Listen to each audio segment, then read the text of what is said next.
Alrighty guys, so I'm just gonna get right into it. First and foremost, I want to apologize to every single person that I've offended. And if you guys don't know what's going on, basically I uploaded this video where I ended up saying something that just shouldn't be allowed on YouTube, and for the most part it shouldn't deserve to be forgiven, because the stuff that I said should never come out of anyone's mouth. It doesn't matter who you are, it just shouldn't come out of anybody's mouth. And if you guys have no clue as to what I'm talking about, here's the clip. So a drama shorts creator named Ali Coca ended up making a video about Dogpack 404 exposing Mr. Beast for being a fraud. Now, if you don't know who Ali Coca is, I would consider him kind of the moist critical of YouTube shorts, at least when it comes to covering drama. So as you can see, I compared moist critical to Ali Coca, and I even said they're both similar in terms of covering drama, which is just outright not acceptable. Now, I don't know what was wrong with me at the time, but as I was editing the video, I somehow thought that that was good to put in the video and say that moist critical and Ali Coca were similar, or that Ali Coca is the shorts variant of Charlie. Now, I actually have a really good excuse for this. I was actually in a very dark moment at the time I was recording the video. You know, I was drinking cans of WD-40. I was inhaling canned air. My pet dinosaur ended up getting confiscated by the CIA. The FBI raided my house and, you know,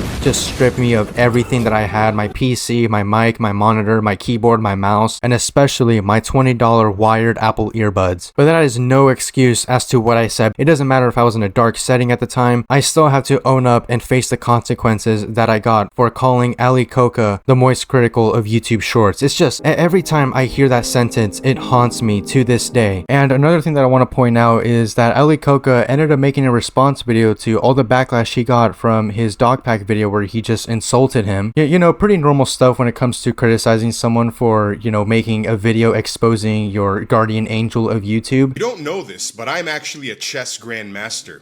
After getting hounded with requests to give my thoughts on the Mr. Beast video faking drama, I gave my honest opinion about it, and I knew that would attract the parasitic shit diggers. And I was right. They were lured to my video like a moth to a flame. Afterwards, I took a day off after making videos for 65 days straight and nursed my headache. All the while, the shit diggers thought I was stepping away because of their backlash. So they invaded the comments of many of my other videos, increasing my virality, which got me more ad revenue as I rested. And all the while, they thought they had the upper hand. To my regular viewers, I appreciate y'all being cool with me taking a day off. And to the shit diggers, I made you my bitch. I gave you permission to serve an actual earthly function, and you did not disappoint. Y'all deserve a nice meal after that dismantling. My final message to you idiots is checkmate, bud. Wow, guys, did you hear that? Ali's standing his ground. He's not letting the shit diggers get to him. Because you know what he did? He ended up manipulating you guys, which in the end resulted in him getting more money and more ad revenue, which, what a brilliant tactic. If you actually think an L brain dead take is going to be received positively by people on the internet. It's definitely not like a lot of people on the internet disagree with each other all the time. I mean, he went from insulting Dogpack 404 without actually trying to debunk every claim he made, or at least trying to show any evidence that Dogpack isn't the wrong, or he's just outright wrong in general, and instead decided to focus on the people who called him out and criticized him for just insulting Dogpack 404 without giving any valid criticism. I mean, that right there, I mean, I feel like if you're ever called out, so I want you guys to take Ali's advice here. If you guys ever want to be a YouTuber or a commentary YouTube and you guys get into some heated drama and you face severe backlash, just always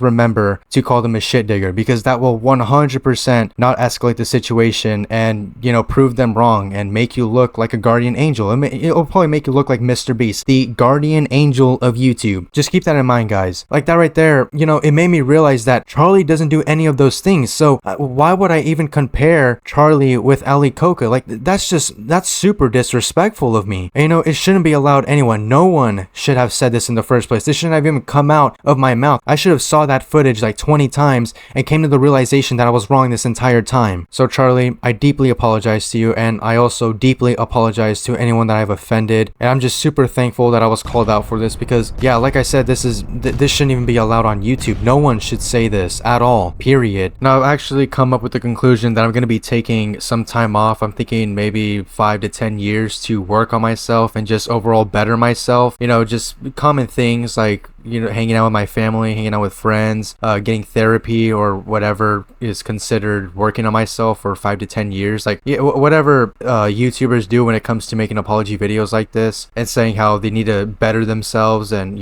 their past actions aren't acceptable, which mine definitely aren't. Now, my only concern is how Ali is going to double down on his takes when it comes to criticizing Dogpack's most recent video where he calls MrBeast a sociopath, where he even interviews a former employee who was claiming that MrBeast was torturing him and committing war crimes by not letting him sleep in a challenge, as well as also confirming that there was a registered offender who was also competing in these challenges. Now, I'm just waiting for the words to come out of Ali's mouth where he claims that how MrBeast giving away houses and building wells in Africa outweighs him torturing people in his challenges, because that right there will 100% justify torturing people. And just in case, if you guys ever want to be a huge YouTuber and you want to do these challenges that MrBeast does, always remember, no matter what you do in a video, torture people, run them over with a car, crush them with a giant anvil, hire a professional baseball player to throw baseballs at them, or just shoot them with a nail gun, just remember that giving away loads of money to people will outweigh these causes. And to all the Ali Coca fans who were offended by my video or weren't too happy with the general direction of the video, you guys don't know this, but I'm actually a chess grandmaster.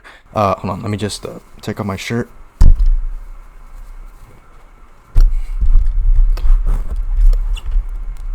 And my final message to you idiots is checkmate, bud.